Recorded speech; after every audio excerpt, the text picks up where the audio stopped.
G7 à l'issue duquel on a appris Emmanuel Macron recevra Donald Trump mercredi soir pour un dîner au château de Versailles au lieu de l'amitié franco-américaine où fut signé en 1783 le traité consacrant l'indépendance des États-Unis. Est-ce qu'Emmanuel Macron en fait trop avec Donald Trump? En tout cas, il n'est pas rancunier puisque à l'issue du dernier G7, et Donald Trump était parti plus tôt. Emmanuel Macron avait dit qu'il partait pour parler d'un cessez-le-feu. Il avait dit qu'il comprenait rien et qu'il racontait tout le temps n'importe quoi. Donc manifestement, ça lui a pas. Il lui en tient pas rigueur. Franchement, qui parle avec tout le monde, le président de la République, en soi, ça me choque pas. Dérouler le tapis rouge à Donald Trump dans la période actuelle me choque davantage. Mais surtout, je vais vous dire. Ça vous choque quand même. Vous dites ça me choque. Bah franchement, voyez ce qui se passe en ce moment, par exemple, pour la Coupe du Monde de football, avec des gens qui sont des équipes qui peuvent pas venir, des personnes qui n'ont pas le droit de venir. Alors voyez la décision qu'a prise Donald Trump dans la nuit de vendredi à samedi d'interdire l'usage de certains outils d'intelligence artificielle. Bon, donc évidemment que je trouve que le moment est mal choisi, mais à la limite, ça c'est le symbole, l'image qu'on envoie. La question qui nous est posée surtout, c'est comment on fait en sorte d'avoir des politiques qui coupent nos chaînes de dépendance avec les États-Unis d'Amérique de Donald Trump. Parce que sinon, on est condamné à aller le voir gentiment et à lui demander d'être sympathique avec nous. Donc, on vient de parler de la question de l'intelligence artificielle, par exemple. Qu'est-ce qu'on fait, nous, pour développer nos propres outils et avoir un numérique qui soit souverain et qui soit pas dans les bras des États-Unis? Qu'est-ce qu'on fait? Ma collègue Aurélie Trouvé vient de mener une commission d'enquête à l'Assemblée nationale sur ce qu'on appelle les fonds souverains.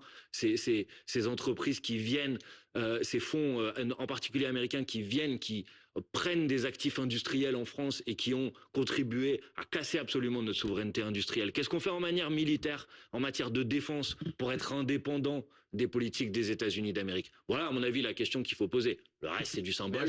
Mais les symboles, ça a leur importance. Un G7, ça sert encore à quelque chose Non. à vos yeux? Non, moi, j'ai jamais été favorable à cet outil et je considère qu'il y a un cadre aujourd'hui de la légitimité et de la légalité internationale, c'est l'Organisation des Nations Unies, c'est ce cadre-là qu'il faut relancer. Personne ne l'écoute, vous avez l'impression que ça a servi à quelque chose ces derniers mois?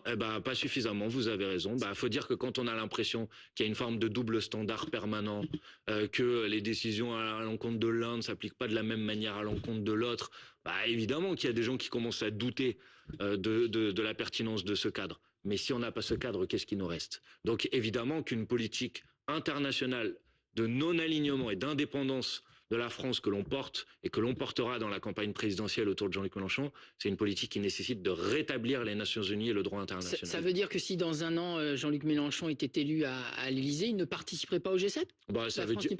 Ça veut dire en tout cas qu'on mettrait toute notre énergie pour relancer le cadre des Nations Unies. Voilà, c'est ça la priorité qui doit être la nôtre. Et après, je vous ai parlé de la nécessité d'avoir une politique d'indépendance. Et cette politique d'indépendance, elle doit se déployer en matière numérique, en matière industrielle, en matière de politique de défense. Est-ce que vous savez qu'on a encore dans un certain nombre de nos ministères aujourd'hui des contrats qui sont passés avec les grandes entreprises américaines, avec Microsoft, qui détiennent nos données?